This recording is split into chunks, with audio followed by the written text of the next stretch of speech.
नमस्कार। आंतों की सूजन की वजह से परेशान हैं? आंतों में सूजन की वजह से पेट में भारीपन रहता है, खाना पच नहीं पा रहा है। आज हम ऐसे 7 उपाय बताने वाले हैं जो आंतों की सूजन को धीरे धीरे लेकिन परमानेंट ठीक कराने में आपकी सबसे ज्यादा मदद कर सकते हैं।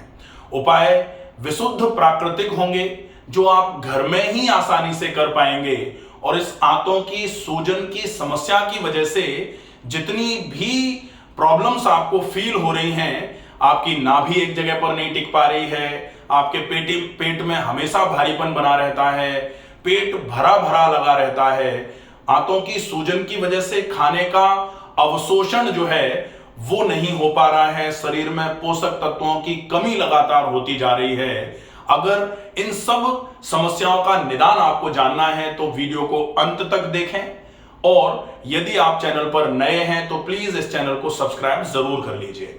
आंतों की सूजन, जब भी आंतों में सूजन आती है तो सबसे ज्यादा जो समस्या होती है वो होती है आपके पेट में भारीपन लगना चालू हो जाता है। ये आते हैं, आंतों में क्या छोटी और बड़ी आंत दोनों टाइप की आते हैं आपके इसमें आ जाती हैं। और अगर इस हिस्से में पेट के में सूजन आती है तो यहां पर नाभि होती है, नाभि धीरे धीरे करके अपनी जगह से हटना चालू हो जाती है। अब लोग कहते हैं कि नाभि खिसक गई, नले पड़ रहे हैं, बार बार नाभि एक जगह पर टिक नहीं रही है, उसकी वजह से पेट की समस्याएं बढ़ती चली जा रही हैं। जबकि नाभि का अपनी जगह से खिसकने में सबसे ज्यादा मदद करने वाली चीज जो है वो है इंटेस्टिनल स्वेलिंग, आंतों की सूजन। अगर आंतों में सूजन बनी रही तो ये नाभि आप कितनी बार भी खिसकवा करके अपनी जगह पर ले आए, ये सूजन की प्रेजेंस की वजह से बार बार अपनी जगह से हटती रहेगी। और नाभि का हटना ये जो है ये तो एक सिम्टोमेटिकली मान लिया जाता है कि नाभि हट रही है, लेकिन आंतों की सूजन का मतलब होता है आंतों में इन्फ्लेमेशन, और आंतों में अगर इन्फ्लेमेशन है तो आंतों की कार्य क्षमताएं कमजोर पड़ जाती हैं। छोटी आंत की कार्य क्षमता कमजोर पड़ेगी तो अवशोषण खराब होगा, शरीर में खाने का लगना बंद हो जाएगा। और बड़ी आंत की कमजोरी अगर हुई, बड़ी आंत की कार्य क्षमता कम हुई तो जो बेकार का जो प्रोडक्ट है, जो जिसको विषाक्त पदार्थ बोला जाना चाहिए, जिसको मल बोला जाता है, वो आंतें निकाल करके बाहर जो फेंकती हैं। अगर बड़ी आंत में कमजोरी रहेगी तो वो धीरे धीरे करके बड़ी आंत में रुकना चालू हो जाएगा, और बड़ी आंत में अगर मल रुकेगा तो फिर वो कुपित होगा, और कुपित होगा तो वो आंतों से संबंधित ही नहीं, वो शरीर में कई प्रकार के रोग पैदा करना चालू कर देगा। इसलिए इस सूजन को हटाना बहुत ज्यादा आवश्यक है, और इस सूजन के हटाने में जो सबसे ज्यादा मददगार साबित चीज होती है वो है शुद्धि। सबसे पहले तो जो आंतों में सूजन आ गई है, सूजन तो हम एकदम से एक दिन में हटा नहीं सकते, लेकिन आंतों में सूजन की वजह से जो मल आंतों में रुकना चालू हो जाता है, उस मल को निकालने की प्रक्रिया जो है, जिसको हम शुद्धि बोल सकते हैं। और शुद्धि कहां की? आंत शुद्धि। आंत शुद्धि मतलब आंतों की शुद्धि, आंतों की सफाई करने का प्रोसेस। तो सबसे पहला पॉइंट जो है वो आंतों की शुद्धि करने वाला ही है। आंतों की शुद्धि करने के लिए हम 2 प्रकार की चीजों का उपयोग कर सकते हैं। पहला है आप आंवला और मिश्री का उपयोग कर लें। अगर आप डायबिटिक हैं तो आप मिश्री नहीं ले सकते। अगर मिश्री नहीं ले सकते तो फिर इसी पहले वाले पॉइंट में जो ए है ये आंवला मिश्री है, बी आता है त्रिफला, तो त्रिफला का उपयोग कर लें। अगर आप कहें कि हमको आंवला खटाई में आता है, आंवला लेते हैं तो जोड़ों में दर्द आ जाता है, कई लोग हमारे पास ऐसे आते हैं कि मिश्री ले नहीं सकते क्योंकि शुगर है, और त्रिफला नहीं ले सकते क्योंकि आंवला, अकेला आंवला यहां ले नहीं सकते, त्रिफला भी नहीं ले सकते क्योंकि त्रिफला में भी आंवला है, हरड़ बहेड़ा आंवला। तो ये आंवला लेते ही जोड़ों में बोले दर्द हो जाता है, सूजन आ जाती है।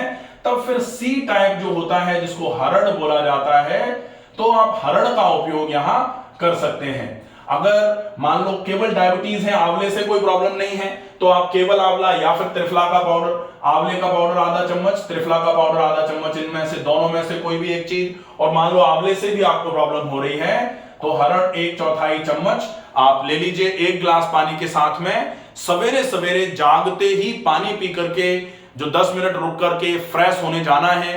फ्रेश होने के बाद हाथ मुंह धो करके मंजन करने के बाद फिर आप इन तीनों में से कोई भी एक चीज ले लेंगे। आंवला मिश्री लेते हैं तो फिर आधा चम्मच आंवला आधा चम्मच मिश्री मिलाकर के 1 चम्मच हो जाए। अगर आप इसको फॉर टाइम बीइंग 5 दिन के आसपास के लिए ले रहे हैं तो 1 चम्मच आंवला 1 चम्मच मिश्री 2 चम्मच मिला करके ले सकते हैं।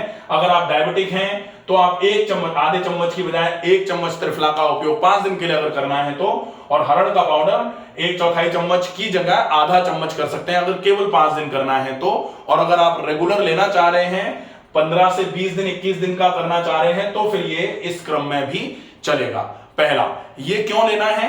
क्योंकि ये सफाई करने का काम करेगा। जैसे ही ये यहां से अमाशय में पहुंचाया जाएगा, जैसे ही ये अमाशय में आएगा, अमाशय में आने के बाद ये यहां से ही मल को निकालना चालू करेगा, मल को गलाना चालू करेगा। कार्बोनेटिव इफेक्ट भी है इसका और ये मल के निष्कासन में हेल्प करने का काम करेगा।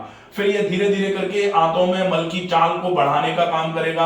आंतों में जो परतों पर चिपकी हुई गंदगी है उनको छुटाने का काम करेगा। और फिर उसके बाद लगभग इसके 1 घंटे के बाद आपको क्या करना है? आपको लगभग 2 से 3 गिलास सादा पानी पीना है। सादा पानी अगर आप इसको लेने के बाद, इनमें से किसी भी एक चीज को लेने के बाद जब आप 2 से 3 गिलास पानी पिएंगे तो वो पानी यहां पर बल्क क्रिएट करेगा। मूवमेंट मल का चालू हो गया था, जो मूवमेंट मल नहीं बोलेंगे आमाशय में, मूवमेंट जो फूड पड़ा हुआ था जो खराब हो रहा था उसका चालू हो गया था। पानी के प्रेशर की वजह से वो और अच्छे तरीके से इस तरीके से चल करके यहां से यहां तक आएगा। लगभग 1 से सवा घंटे के बाद फिर आपको मोशन का सेंसेशन आएगा। मोशन सेंसेशन आएगा, आपका जो भी आंतों में भरा हुआ था वो सब निकलना चालू हो जाएगा। 1 दिन में नहीं निकलेगा तो दूसरे दिन निकलेगा, तीसरे दिन निकलेगा, चौथे दिन, 5वें दिन। क्रॉनिक कॉन्स्टिपेशन किसी को अगर हो जाता है आंतों की कमजोरी के साथ में तो कभी कभी इसमें थोड़ा ज्यादा टाइम लग जाता है। लेकिन अगर देखा जाए प्रैक्टिकल चीजें हैं ये, 5 दिन के पहले आपको ऐसा लगने लग जाएगा कि पतला सा दस्त आया। 1 से 2 बार भी आ सकता है क्योंकि भरी हुई गंदगी जो है वो छूट करके, टूट करके, घुल करके पानी के साथ पतला पतला निकलेगा वो। तो पहला पॉइंट तो ये हो गया, पहला ये कर लेना है। अब दूसरा होता है, सिंपली हमने सफाई कर दी तो इसको साफ रखना भी है। अब जैसे घर में जब हम पोंछा लगा देते हैं तो पोंछा लगाने के बाद जूते चप्पल के साथ जाते नहीं उस जगह पे, क्योंकि अभी सफाई की है, फिर जूते चप्पल की गंदगी जाएगी तो नहीं ले जाते। ऐसे ही सफाई अगर हमने आंतों की कर दी है तो अब इसमें गंदगी ना जाए, इसके लिए दूसरा पॉइंट होगा। और वो जो दूसरा पॉइंट होगा वो होगा, खाने में आपको कोशिश ये करनी है कि वो खाना खाया जाए जो बिल्कुल भी आंतों पर जोर नहीं डाले। और आंतों पर जोर नहीं डालेगा, आंतों को बहुत ज्यादा काम नहीं करना पड़ेगा, तो फिर आंतें उसको निकालने में सक्षम होंगी, आंतों में रुके नहीं जो खाना। तो दूसरे नंबर पर जो पॉइंट है वो है, आप 5 दिन के लिए सिर्फ खिचड़ी खा लीजिए। खिचड़ी आप खा लीजिए। अगर आपको ऐसा लगता है कि अकेली खिचड़ी रूखी रूखी नहीं खाई जा सकती तो फिर सब्जी वाली खिचड़ी बनवा लीजिए। और इसके साथ में भी अगर आपको ऐसा लगे कि कुछ थोड़ा सा और हो तो दही के साथ खिचड़ी खाई जा सकती है। यहां यह विशेष ध्यान रखना पड़ेगा कि दही बिल्कुल खट्टा नहीं होना चाहिए, ताजा जमाया हुआ दही हो उसका आप उपयोग कर सकते हैं, बहुत अच्छा रहेगा। यह हो जाएगा। इसके बाद अब तीसरी चीज आती है। तीसरी चीज है कि हमने आंतों की सफाई कर दी, अब सफाई बनी रहे इसके लिए हम वो खाएंगे जो इजीली डाइजेस्ट हो जाए। तो खिचड़ी खाएंगे 5 दिन तक। 5 दिन के बाद क्या करना है इसको अपन एक बार आगे देखेंगे। तो 5 दिन तक खिचड़ी खाएंगे। अब भूख लगेगी, पहले दिन दूसरे दिन के बाद ही जोर की भूख लगना चालू होती है और यही हम गलती कर देते हैं। जैसे ही भूख लगेगी हम फिर पेट भर के यहां तक खा देते हैं, फिर आंतों पे जोर पड़ता है तो आंतें कहती हैं अभी तो कितना प्यार से साफ किया था भरा हुआ मल, अब दोबारा से भर दिया, फिर आंतें धीरे धीरे करके और खराब होती हैं। तो कोशिश करनी है 5 दिन तक भूख लगे तो भी हम खाएंगे खिचड़ी ही। अगर ज्यादा भूख लग रही है तो हम 1-2 बार ज्यादा खा लेंगे, थोड़ी थोड़ी क्वांटिटी करके, वो चलेगा। तीसरा पॉइंट जो है वो आंतों की सूजन को कैसे खत्म किया जाए। तो सूजन को खत्म करने के लिए आप पेट पर गर्म ठंडा सेक, पेट का गर्म ठंडा सेक, ये बहुत अच्छा उपचार होता है। पेट का गर्म ठंडा सेक करेंगे, इसको 2 मिनट गर्म 1 मिनट ठंडा 5 बार रिपीट करके करना है। और अगर संभव हो जाए तो इसके बाद पेट पर मिट्टी की पट्टी का उपयोग कर लेंगे। तो 15 मिनट गर्म ठंडा सेक, 30 मिनट मिट्टी की पट्टी का उपयोग हो जाएगा। ये बहुत इफेक्टिव ट्रीटमेंट माना जाता है। ये हो गई तीसरी चीज। इससे आंतों की सूजन, ये गर्म ठंडा सेक जो है आंतों की सूजन को कम करने में बहुत इफेक्टिव रहेगा और मिट्टी की पट्टी आंतों की टोन को इंप्रूव करने में बहुत इफेक्टिव रहती है। गर्म ठंडा सेक अलग पूरा वीडियो है, गर्म ठंडा सेक बाय डॉक्टर रमाकांत शर्मा। आप और डिटेल में समझना चाहें तो उसको समझ सकते हैं। लोग मुझसे कहते हैं कि टाइम ज्यादा ले लेते हैं आप, तो दूसरा मिट्टी की पट्टी बाय डॉक्टर रमाकांत शर्मा अलग से, अगर आपको किसी को डिटेल में समझना है तो वो वीडियो अलग से देख लेंगे प्लीज। हाँ, इसके बाद जो चौथा पॉइंट आता है वो है कि खाने में, अब आपने ये करके आंतों की सूजन को कम करने का प्लान कर लिया, अब खाने को बहुत चबाकर खाया जाए। चौथा जो पॉइंट है वो सिंपल यही है कि खाने को पिए बना दो। आप खाने को पिए, खाने को पिए मतलब मुंह को आप मुंह ना समझ करके, मिक्सी समझ करके खाने को बहुत चबाएं, दांतों से बिल्कुल लिक्विड पेस्ट में कन्वर्ट कर दें, उसको बोलस टाइप का बन जाए वो लार के साथ मिल मिल करके। इसका क्या फायदा है? Correct way of eating by doctor Ramakant Sharma, पूरा वीडियो मैंने बना रखा है। आप जनरली लोग कहते हैं कि क्या फर्क पड़ता है, चबा के भी नहीं खाओ तो भी कोई दिक्कत नहीं है, लेकिन बहुत फर्क पड़ता है। क्या फर्क पड़ता है ये आप उस वीडियो को पूरा देख सकते हैं, ठीक है। तो चौथा पॉइंट हो जाएगा खाने को बहुत चबा करके खाना। पांचवा है पेट में जो गर्मी हो जाती है आंतों की सूजन की वजह से, पेट की गर्मी को दूर करने के लिए दिन में 2 बार गीला कपड़ा पेट पर रखना। अब गीला कपड़ा पेट पर रखना कितने कितने मिनट के लिए? 20-20 मिनट के लिए कोशिश करेंगे। ये खाली पेट रखा जाएगा। खाली पेट का मतलब खाने के तुरंत बाद नहीं रखना है, खाने के कम से कम 2 घंटे के बाद आप पेट पर गीला कपड़ा रख सकते हैं। जो आंतों की टोन को, आंतें लिथार्जिक होकर जो पड़ जाती हैं, मल कीचड़ की तरह आना चालू हो जाता है कभी कभी, बिल्कुल कीचड़ जैसा, जैसे पुराना कीचड़ होता है ना जिसमें से बदबू आना चालू हो जाती है, वैसा पड़ा पड़ा मल सड़ता रहता है। मेरे पास कई रिपोर्ट्स आते हैं, कई स्टूल कल्चर्स आते हैं, तो उसमें देखा जाता है कि स्टूल का टेक्सचर बिल्कुल ही खराब हो गया है।